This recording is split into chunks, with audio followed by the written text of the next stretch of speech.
জামাত ইসলামের সারা জাগানো আলোড়ন সৃষ্টিকারী বিশ্বাসযোগ্য ইশতেহার দেখে বিএনপি অবাক, বিএনপি হতাশ। বিএনপি কি করবে তারা বুঝতে পারছে না। বিএনপির রাজনীতি, বিএনপির প্রতিশ্রুতি, ইশতেহার এখন এলোমেলো, অবাস্তব। দেখেন, জামাত যে ইশতেহার দিয়েছে প্রত্যেকটার পেছনে সায়েন্স আছে। তাদের 41 দফা, 26 প্রায়োরিটি, মানবিক বাংলাদেশ কিভাবে গড়বে, একদম রোডম্যাপ আছে।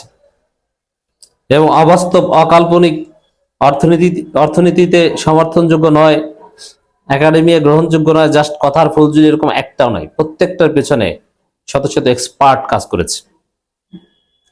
তো দর্শক, এই জায়গায় বিএনপি তো উল্টোপাল্টা প্রতিশ্রুতি আগে থেকেই দিয়ে আসছে। কি ফ্যামিলি কার্ড, যেটা একটা অবাস্তব কাজ ছাড়া বিপুল সংখ্যক জনগোষ্ঠীকে এভাবে টাকা দেওয়া যায় না।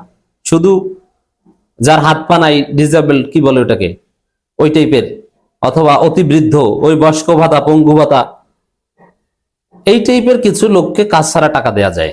তাছাড়া অন্য কাউকে কাজ ছাড়া টাকা দেওয়া যায় না। অর্থনীতিতে এটা অবৈধ। সেই দেশ ধ্বংস হবে নিশ্চিত। কাজের বিনিময়ে টাকা পাবে, কাজ ছাড়া টাকা, এটা দেশ ধ্বংসের কথা।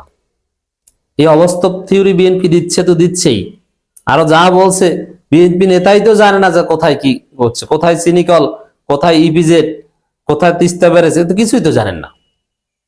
কোথায় ভুট্টা হয়, কোথায় সয়াবিন চাষ হয়, কিছুই তো জানেন না। তিনি কি করবেন? এখানে দেখেন, একটা মজার কথা দেখাই। বিএনপির ইশতেহারে জনগণের চাহিদার চেয়ে বেশি প্রতিশ্রুতি থাকবে। ধান্দাবাজি, বাটপারি কত প্রকার ও কি কি, এটা দেখলে বোঝেন। এটা নজরুল ইসলাম খান বলেছেন। তিনি নিজে নির্বাচন করেন না, পুরো বিষয়টা দেখভাল করেন। আচ্ছা, একটু মাথা খাটিয়ে চিন্তা করেন। অর্থ, টাকা পয়সা, সুযোগ সুবিধা, এটা এমন জিনিস পৃথিবীর কোথাও দেখাতে পারবেন। এমনকি সবচেয়ে শান্তিতে আছে স্ক্যান্ডিনেভিয়ান কান্ট্রিজ এর মানুষগুলো, নরওয়ে, সুইডেন, ডেনমার্ক, ওইসব জায়গায়। উন্নত দেশ যুক্তরাষ্ট্র, কানাডা, যুক্তরাজ্য, ফ্রান্স, একদম ফার্স্ট ক্লাস বললাম। সেখানেও কি প্রয়োজনের চাইতে বেশি সুযোগ সুবিধা মানুষ পায়? সেখানে মানুষ কি পুরোপুরি সন্তুষ্ট যে না, আমার যা দরকার সব আছে, আলহামদুলিল্লাহ, এখন বেশি হয়ে গেছে, তুমি নিয়ে নাও? দেখবেন, দেখাতে পারবেন না। এবং আল্লাহ মানুষকে সৃষ্টি করেছেন এইভাবে, মানুষের প্রয়োজন মিটিয়ে, চাহিদা মিটিয়ে শেষ করা যায় না। পেটের মধ্যে উহুদ পাহাড় ঢুকিয়ে দিল, তার পেট ভরবে না। এটা হচ্ছে মানুষ।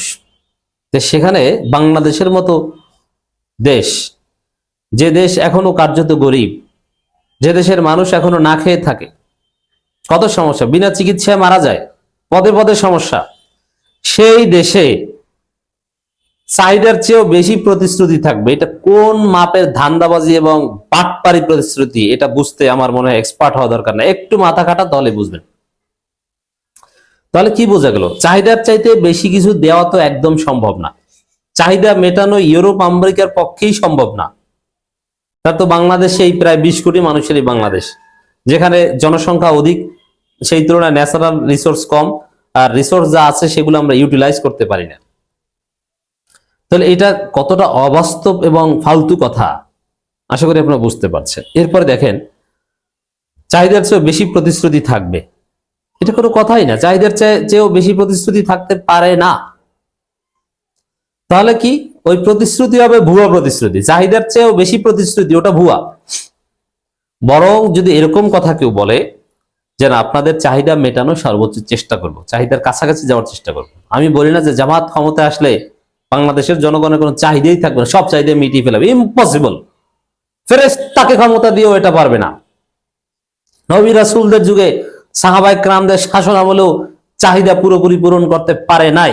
আই রিপিট, নবী রাসূলের শাসন আমলেও মানুষকে তার চাহিদা পুরোপুরি মেটাতে পারেনি, কিন্তু ইনসাফ কায়েম করতে পেরেছে, হক কায়েম করতে পেরেছে। তো সেখানে চাহিদার চাইতে বেশি প্রতিশ্রুতি দেবে, এর মানে ভুয়ো প্রতিশ্রুতি দেবে, বাস্তবায়নযোগ্য না।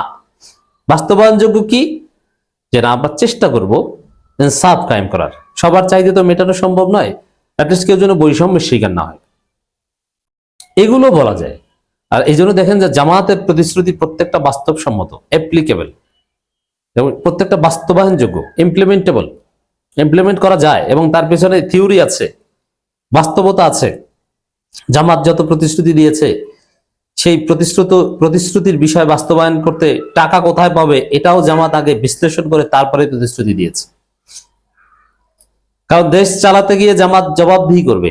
আর বিএনপির প্রতিশ্রুতি কি, এটা আগে এখান থেকে একটু বোঝেন। বিএনপি তো অলরেডি ক্ষমতা এসেছিল, প্রতিশ্রুতি যা দিয়েছে তা কিছু বাস্তবায়ন করেছে? তা জনগণের টাকা মেরে খেয়েছে, চান্দাবাজি করেছে, আর বিদেশে অর্থ পাচার করেছে, আর দুর্নীতি করেছে। আপনারা দেখেছেন না?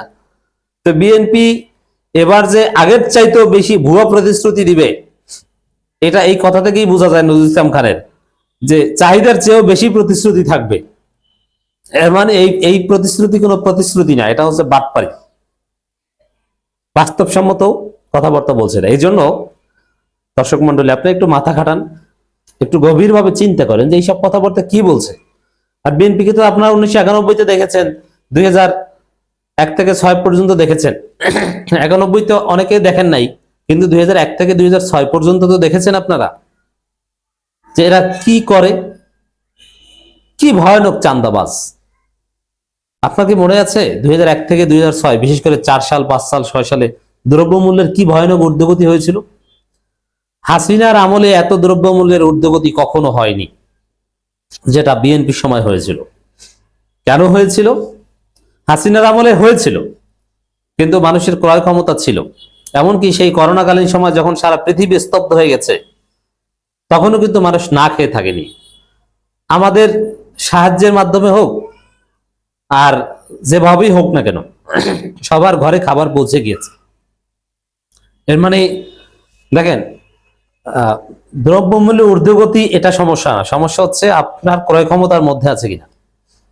আপনি যদি লন্ডনে যান, বিভিন্ন সুপার শপে যান, দেখবেন যে আলু, কাঁঠাল পিস, মানে কাঁঠালের গোল্লা যেটাকে বলি বাংলাদেশে, তো ওইটা কয়েকটা মিলে একটা প্যাকেট করে বিক্রি করে।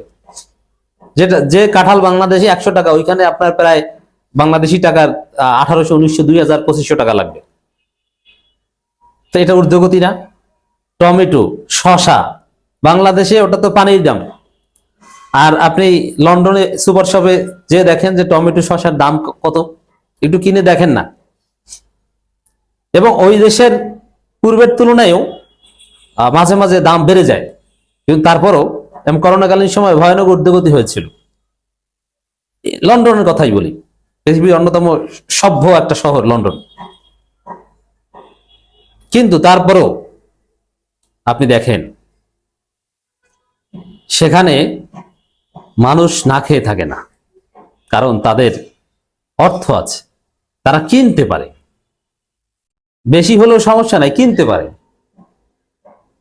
কিন্তু বাংলাদেশের মানুষ এটা না। হাসিনার আমলে কিনতে পেরেছে, কষ্ট করে হলো কিনতে পেরেছে, আর বিএনপির আমলে কিনতেই পারেনি। বিএনপি কি এটা তো দেখেছে, আর এখন আবার বাটপারি প্রতিশ্রুতি দিয়েছে চাহিদার চেয়েও বেশি। কেউ বিশ্বাস করবেন না এই বিএনপিকে।